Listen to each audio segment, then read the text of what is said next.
team was led by names and legends like Manny Ramirez, Pedro Martinez, Keith Foulke, and Big Papi David Ortiz. Now, if that feels like a lifetime ago, get this. Right now, all four men have sons playing for the same Summer League baseball team.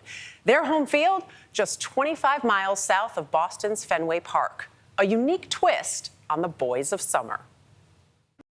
Sign my ball. Thank you. Manny Ramirez Jr. grew up watching his dad sign autographs with the Boston Red Sox. Thank you. Can you autograph? This is like something that only happens like once in a lifetime. Thank you. Now it's his turn as a member of the Brockton Rocks. Martinez grounds this one right. The first of the four Red Sox offspring to join the club was Pedro Martinez Jr. Honestly, it feels like a movie. I'm not even gonna lie to you, like it feels so fake. Like, wait, this is happening? The other two pedigreed players are D'Angelo Ortiz, David Ortiz's son, and Cade Foulke. Cade's dad, Keith, closed out Boston's historic World Series win in 2004. What do you remember about when you first got on the team and then realizing, wait. Like a surreal experience because I coming in, I really didn't know how it was gonna be. It just became natural or normal that they were on the team, and we just became good teammates and good friends. Those friends include a couple more Major League offspring. Jose Martinez, son of former Dodgers pitcher Ramon and nephew of Pedro Sr., along with Jaden Sheffield.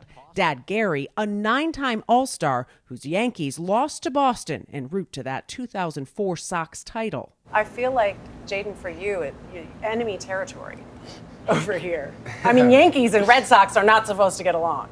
They definitely give me a little bit of slack for it. Like, we definitely talk about like the 2004 World Series and just prior to that. They'd find something else if it wasn't this, right? Yeah.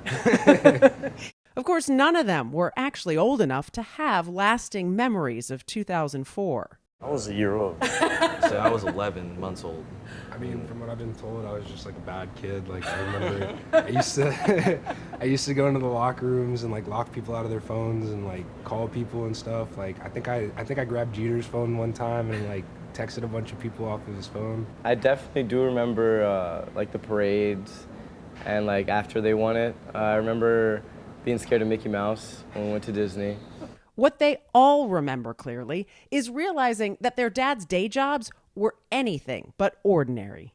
Once I started playing it more and I knew that I wanted to do it forever, and I would see the things that like my dad did, I'd see the things that like their dads did, and I'd be like, whoa, like these guys are legit.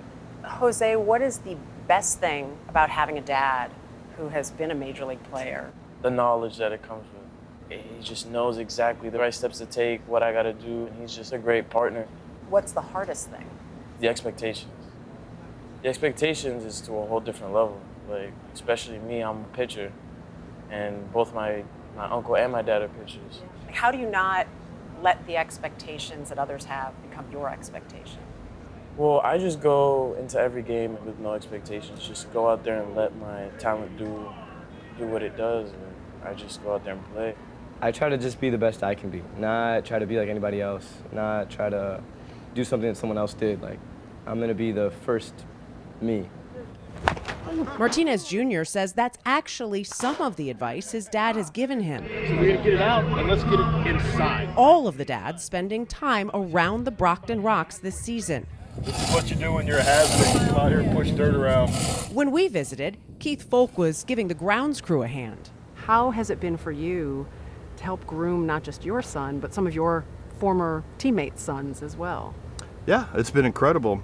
Being a big league ball player is great, but there's a lot of struggles involved. If we can make a young athlete's path a little bit easier, make him a little bit wiser on the field and off the field, right. That's kind of being that mentor, and we take pride in that. No matter the player. The other day, like, I had Cade's dad try to help me work on some like throwing motions, and I had Manny's dad come and help me in the cage, and he kind of saw some things that my dad was trying to explain to me and wasn't articulating in a way that I understood. It's different when it's your dad still. Yeah. Even no matter how great your dad is, right? Sometimes you don't like to listen because it's your dad. Yeah. I'm so serious. Like, my dad will repeat the same thing over and over. Yeah, that's very true.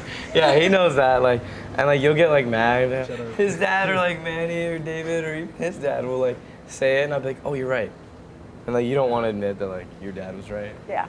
Just the way they interact with everyone is just what an experience. Tom Tracy is the Rocks general manager and says the input from these major league dads is an unexpected bonus, thanks to a roster about which you could say the same. So was it intentional or mix of intentional and circumstance? Mix, absolute mix, intentional and circumstance. You know, when I'm building the roster, I'm not thinking, oh, who can I get that's a former professional player's son, because that's not how you build a roster, because the game of baseball doesn't care about the name on your back. It cares about how are you developing and getting ready, and every single one of them, their attitude is, I got to show I'm a good ball player. And to make it in the majors, a great ball player. Until then, this group says the name on their jerseys is no different than any other. We're not special. Yeah, we didn't do anything. Exactly. Our dads we did. did nothing. It's like 9-hour days. Yeah. And then when you get to college, it's even worse because like you still have class and like you got to be up at like 5 in the morning, 6 in the morning, do a lift, practice. You got to get extra cage work. You got to do like extra lifting on your own, or else you're not gonna have a shot. And doesn't matter your last name. Yeah. It does not. Baseball doesn't care about your last name, I'll tell you that. Yeah. When that baseball hits you, you don't care who you are. Absolutely love spending time with these young men. So a couple things. They're in the Futures League, and this is a collegiate summer league. And what it is, it's before you start college or in between college, it gives you that chance to develop and play. The Brockton Rocks this season, their GM told me they have more than tripled attendance because people wanted to go, wanted to see these kids, but also the dads. Surprisingly, one day you show up and, oh, there's Manny. Manny's there for practice a lot, but also ends up showing up for a game perhaps, or Pedro, whoever may show up that day. Maybe the Red Sox should call him up. It might help. Oh, that hurt. Sorry. That Sorry. hurt. That hurt. But I love that it was more than even just the Red Sox and then the ribbing that you got between them. Just really beautiful to see these guys try to, chart their own course and really step out on their own. It was sweet. I love the story from top to bottom. Thanks, Misha.